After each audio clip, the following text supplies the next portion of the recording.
Sakop sa ginibong drug bypass operation. Triple o apat na doble ang bihikulo na gruso sa siyudad kang Naga. Mas complain ng police station kang Naga City Police Office. Newsbreak. Sa headlines kang mga barata, Joint Operation Center para sa Peña Francia Fiesta sa siyudad kang Naga pinag-activate na. Suspect sa pagsaray asin pagpapabakal ng 1.3 million pesos ng illegal na droga sa Pasakaw, Camarines Sur, arestado. Lokal na gobyerno kang Garchetoran, Camarines Sur, nag-opreser na ng reward na makakatukdo sa suspect na guminadan sa sarong maestra. Naga College Foundation, suportado ang mga programa asin aktibidad sa agrikultura kang Metro Naga Chamber of Commerce and Industry. Diyos marhay na banggi. Ako po si Mark Mendoza, ang sa indong magiging tagapaghatod bareta. Joint Operation Center para sa paaboto na Peña Francia Fiesta ngunya na taon pinag-aktibar na. Aramon taman ang kompletong detalye sa report ni Christine Reyes. Presente ang mga pamayo kang kada ahensya kan lokal na gobyerno kan Naga asin miyembro kang simbahan para sa pagpirma kan Memorandum of Agreement para sa pag-activate kan Joint Operations Center ngunya na Peña Francia Fiesta. Po sa security, medical asin emergency task force, kay iba ang iba pang organisasyon ang magiging sibot asin mamantinir ning matuninong na selebrasyon kang Peña Francia Festival sa bulan kang Setyembre. Susuki ni Gumba, Director kang Public Safety Office, pag napirmahan na ni Naga City Mayor Nelson Legacion asin Archbishop of Cáceres, Most Reverend Rex Andrews C. Alarcon, ang Memorandum of Agreement, mapuon na ang paghahanda kang bawat ahensya sa gabos na magiging aktibidad kan simbahan asin syudad. Ngayong araw ay gagawin yung MOA signing, which is basically the activation of the preparatory committee of the working committee in support of the Peña Francia Fiesta 2024. So after that memorandum of agreement is signed by the Archbishop and by the Mayor, the operation center is now fully activated. The interagency task group is also activated. So they will now start work in the preparations for the various activities. So this is from the security to medical to emergency task groups, and they should be ready to deploy starting upon their activation. Katakod kaini, nagigibo man sinda ning planning workshop sa gabos na ahensya para sa detalyadong gigibuhon sa Peña Francia Festival. Planning workshop na po ito, initial planning workshop ng kanya-kanyang task groups. So yung mga task group, kung naalala niyo, 7 yatang task group yon, at may kanya-kanya silang mga task group commanders. So these commanders will be responsible for the mobilization and deployment of the respective personnel all throughout the Peña Francia Fiesta. So this workshop is very crucial because it will put into detail the various engagements of our agencies and units helping out. Obheto kan mga planning workshop na mas maging preparado ang gabos sa pwedeng mangyari sa Peña Francia Festival na lugod matapos din matuninong ang selebrasyon ngunya na taon. Para sa One Media TV 48 Naga, Christine Alcanzo Reyes, Newsbreak. Mientras tanto, handa naman ang Philippine National Police Bicol para masiguro ang seguridad ng mga deboto na mabisita sa siyudad ng Naga para iselebrar ang taunang Peña Francia Festival. Susog ki Police Brigadier General Andre Perez Dizon, Regional Director kang PNP Bicol, 2,000 na PNP personnel ang ide-deploy asin mabantay sa siyudad ng Naga sa magkasabay na selebrasyon kang Peña Francia Festival asin 100th anniversary kang canonical coronation ni Inang Peña Francia. Nasa 2,000 po ang PNP na i-commit natin initially. And bukod po dyan, meron din po tayong help from the other agencies din. Of course, opo. Nandiyan po yung Philippine Army, Philippine Coast Guard, Navy.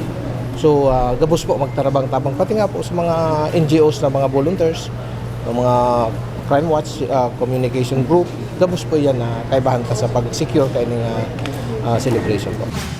Padago sa mga bareta, jaywalking ordinance sa siyudad ng Naga ipinasunod na kang Naga City Police Office bilang kang nadakop isa sa publiko sa aga. Aramon taman ang kumpletong detalye sa report ni Melvin Machado. Bastante na ang 2 semanang pagpapagirumdum sa publiko na liwat ng ibabalik sa siyudad kang Naga ang haloy-haloy ng jaywalking ordinance. Sa press conference kang Naga City Police Office sa Sinaga City Police Office Press Corps, sinabi ni Police Colonel Erwin Rebillon, City Director kang Naga City PNP, na sa aga maaaraman na kung pira ang nasita na nagbalgar sa jaywalking ordinance kang siyudad. Actually, sabi ko last week, sabi ko sa chief operation ko, I need an output. Siguro tama na po yung palugit na 2 weeks. So I hope, mayroon na po kaming data na makikita about the apprehension of jaywalking ordinance. Makikita po natin yan tomorrow sa presentation po ng mga unit and stations natin. Sa issue man kang road crash sa siyudad kang Naga, sa nakalihis na mga semana, nakapagrehistro subot ang Naga City Police Office ng 23 na road crash. Alagad ka nakalihis na semana man, suminakat ini sa bilang na 27. Huli kan pagbubukas ng mga baong shopping mall, nagdakol subot ang bihikulo sa parte kang CBD2 asin nagkaigwan ng problema sa trapiko. Kaya bago pa subot magkaigwan ng traffic, dapat nakadeploy na ang pulis. Gusto ko sanang bumaba, but last week we have last week we have 23 based on the record, but last week we have 27. So if we will assess the situation, siguro mas dumami na naman ang sasakyan na nag-hit ng Naga because of the opening of landers. Kasi alam ko may mga bisita nga kami from Legazpi, they came all the way from Legazpi to hit landers. So, isa na yun. Para sa One Media, TV48 Naga, Melvin Machado, Newsbreak. Mientras tanto, sinangyaring road crash sa Barangay Concepcion Grande, Cansuudma, alas 2 ning maagahon kung saan inbwelto ang sarong motorsiklo asin Montero Sports SUV kung saan saro subuot ang pinagbawian nin buhay. Pinagahalat pa ang certification kang doktor kung yaon sa impluensya nin Arap ang mga pasahero kan Montero Sport. Actually kanina kausap po natin yung Chief of Police. Anytime ready naman daw sila para mapailan ng kaso yung driver ng Montero. However, lumalabas na parang close friends din nila yung namatay. So parang ayaw na rin ng pamilya ng lumaki pa yung issue or mag-file ng complaint. But anyway, kung magbago ang isip ng namatayan, anytime naka-ready man po yung police station 2. Kung nakainom sir, wala pong report pa yung COP natin sa police station 2, siguro antayin yung report sa medical or sa na signed ng medical doctor. So hindi kasi pwedeng mag-determine na na by observation lang. Sa iba pang bareta, nagpatanid ang Department of Health Bicol sa publiko na mantiniron ang kalinigan sa kapalibutan, huli kan padagos na paglangkaw kan bilang ning tinatamaan na helang na dengue asin iba pang waterborne disease. Susog ki Dr. Lulu Ramos Santiago, Emerging and Re-Emerging Infections Disease Program Manager, kaipuhan na magpabakuna, magsuulot ng proteksyon sa uran, asin maghugas ng kamot para makalikay sa inaapod na mga waterborne diseases. Sa pagbabalik ang news break, 1.3 million pesos ning kantidad ning subot shabu na kumpiskar sa naarestong suspek sa Pasakaw, Camarines Sur. Iyan asin iba pang mga bareta sa pagwelta kan One Media TV48 Naga News Break. Dakop sa ginibong drug bypass operation. Triple o 4 na doble ang bihikulo na gruso sa siyudad kang Naga. Mas complain ang police station kang Naga City Police Office. News Break. We invest in shaping the future of healthcare. Our investment in the state-of-the-art facilities and the latest equipment means our students gain hands-on experience with the current technology driving the healthcare industry forward. From immersive laboratories to AI-powered patient model simulators to innovative learning environments, our graduates are prepared to meet the challenges of modern healthcare. The Naga College Foundation, College of Health Sciences, your premier leap to becoming a champion of healthcare.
Hello, NCF, Welcome to the Naga College Foundation Incorporated. where academic excellence meets limitless opportunities. Welcome to the home of the champions. Join us as we leap into the future. NCF is committed to providing state-of-the-art facilities to nurture the next generation of professionals. Our first-class facilities are designed to empower our students and equip them with the skills and knowledge needed to excel in their chosen field. Here at NCF Wings, you are a step closer to your dream of becoming a flight attendant. This is the first cabin crew training in Bicol. But at the heart of it all is the newly constructed College of Criminal Justice Education building. The Naga College Foundation Incorporated is one of the 10 schools in the Philippines recognized by the Commission on Higher Education as the Center of Development in Criminology. Our classrooms are designed to facilitate interactive learning, Strategically designed to support collaborative discussion and critical thinking. This building is home to Bicol's first world-class indoor firing range. which provides our students first-hand training in ensuring that they are proficient in firearm safety and marksmanship. From crime scene simulation laboratories to forensic science facilities, NCS CCJE has a wide range of specialized resources to prepare its students for various career opportunities in criminal justice. Unlock your potential today. Join us as we leap into the future.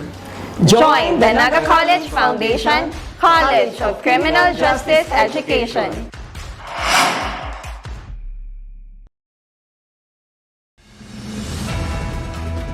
Dakop sa ginibong drug bypass operation. Triple o apat na doble ang bihikulo na gruso sa siyudad kang Naga. Mas complain ng police station kang Naga City Police Office. Newsbreak. Sa pagpapadagos kan mga bareta, may mga pagbabago sa kwalifikasyon sa mga magiging kandidata kang Miss Bicolandia Beauty Pageant ngunya na taon. Magpuon sa height requirement as in age limit. Inikasumpay kang pagbabago sa mga national pageants, nakikikoordinar man si Miss Ice Badong sa mga gabos na munisipyo as in siyudad sa Bicol kung ini may mga ipapadarang kandidata na marerepresentar kang sa indang mga lugar. May mga changes po kita this year aside from the qualifications, even sa special awards uga din po kitang changes. So for the special qualifications po, binabaan ta po yung height requirement from 5'4", ginibuta pong 5'3", and then yung age limit po, ginibuta pong from 26 to 28 years old. Sa national po kasi, sa Miss Universe in particular, Miss Universe Philippines and Miss Universe mismo, mayo na po sindang age limit. Although daimi man po pwedeng, tsaka ang na din sinang height requirement. Although daimi man po pwedeng haliw ng height requirement and age limit kasi si iba pong national pageants, may age limit and height limit pa din po. So, kumbaga po, inanuta lang po siya, binabaan ta lang po, gaya katong mga ibang national pageants para just in case sabunida magsali sa Miss Universe, may iba pang choices si Miss Bicolandia na national pageant na masasalihan. Nag-ikot po kami sa Banwaan kang Bicol, nakipag-coordinate po kami sa LGU, sa mga mayors, even sa governors po, nagbisita po kami. Pinakainot mi po actually Pigdumanan, Catanduanes, si Gov Kua. Bali po, naghagad po kita. First off, ang hinahagad mi pong support sa LGU is magpadara po sinda ni kandidata.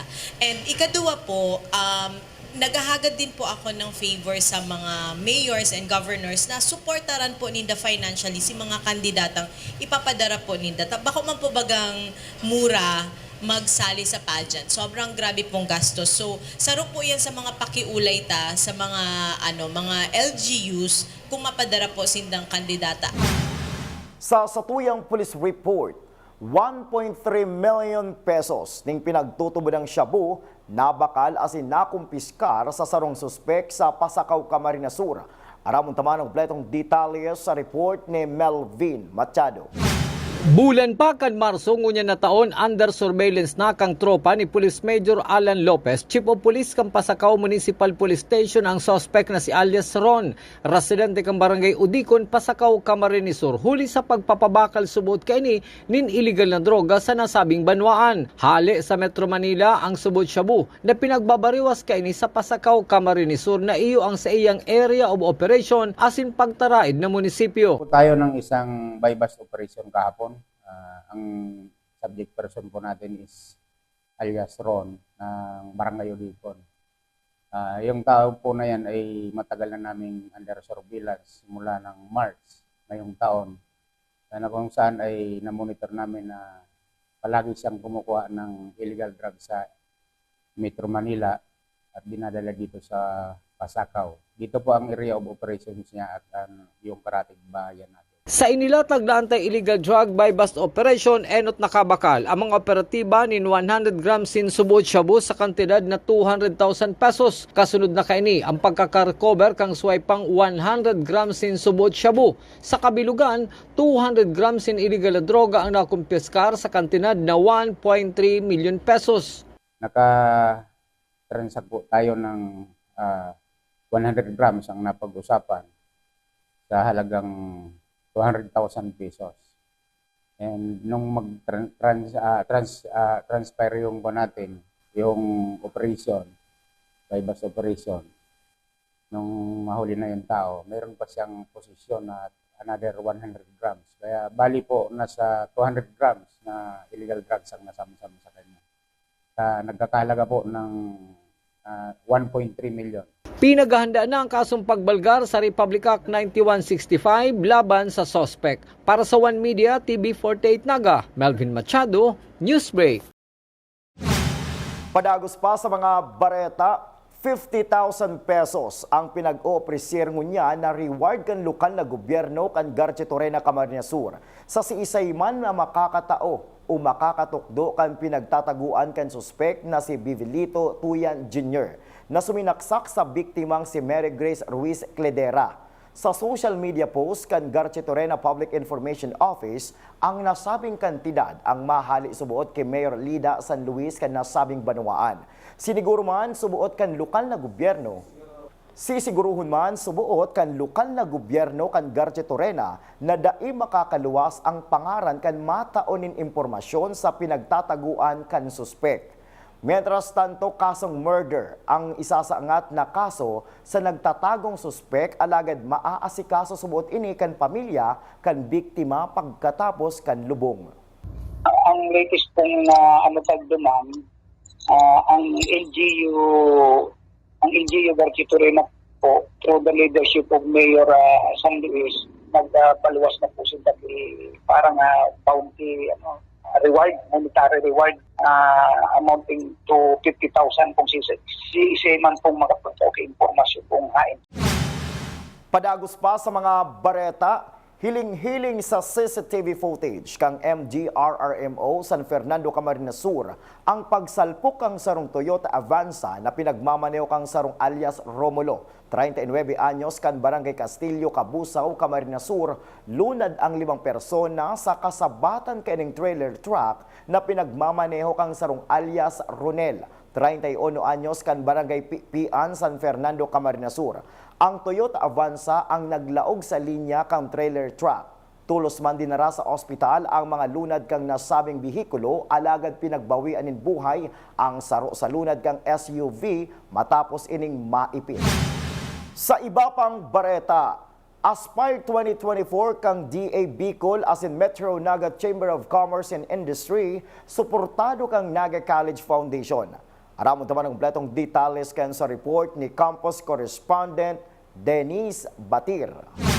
Sa 2024 Agribusiness Support for Promotion and Investment in Regional Exposition o ASPIRE na pinagsusuportahan kan Department of Agriculture Bicol as in Metro Naga Chamber of Commerce and Industry, liwat na pinagpapahiling sa publiko ang manlain-lain na produktong Bicol, urog na si mga produkto kan mga paraoma bako lang sa Kamsur kundi sa bilog na Bicol Region. Every year po igwa kitang perming igapod na ASPIRE, ini po handog po ini kang Department of Agriculture para po sa satuyang mga tugang or satuyang mga pagriba digdi sa Kamsur, not only in Camarines Sur but the entire Bicol region, para po sa gabustang mga magsasaka, mga farmers, and bakulang po yan mga farmers, and sa iba pa po sa tuyang mga local products, showcase po. Saro ang Naga College Foundation sa aktibong nagsusuporta sa Aspire 2024 para kay NCF President Mr. Mario Villanueva, huli ta may mga estudyante an sa indang kolehiyo ng pag-umauna sa agrikultura an hanap buhay kan sa indang mga magurang, dakulang tabang subot ini para sa sainda. Absolutely, mandatos ng NCF yan no? Kasi karamihan ng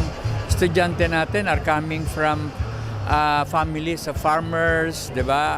Fishermen, doon sa mga mahihirap, 'di ba? Kaya nga nagtayo tayo ng NCF Agri-Technopreneurship para matulungan yung mga pamilya rin nila at saka yung mga new generations on the value of agriculture, na pwede ka rin yumaman dito, 'di ba? Kaya kailangan tulungan natin paano maging entrepreneur at saka gumamit ng technology.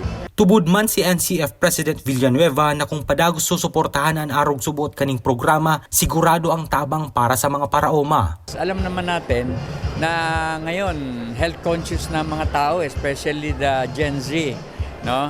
Na very conscious on the food that they eat so that they are healthy. So organic products are the ones na wala ng pesticide, para mas healthy ang mga nutrients niya, mas maganda, no? At the same time, of course, this is our way of helping the Department of Agriculture sa mga cooperatives ng mga farmers on really advocating the use of toxic-free materials para mas mabenta kasi may value added yon, no? So itong expo namin, and then nakakapagtinda sila, nalalaman kung saan ang mga outlet nila para mas lumakas pa yung kanilang mga benta. Para sa One Media TV48 Naga, Dennis Batir, Newsbreak. Asin yan ang mga bidang baretang nakalap kan mas pinakusog na puwersa kan One Media TV48 Naga News in Bicol Affairs. Day malingaw na i-follow ang Samoyang official Facebook fan page, asin i-hit ang subscribe button sa Samoyang official YouTube channel.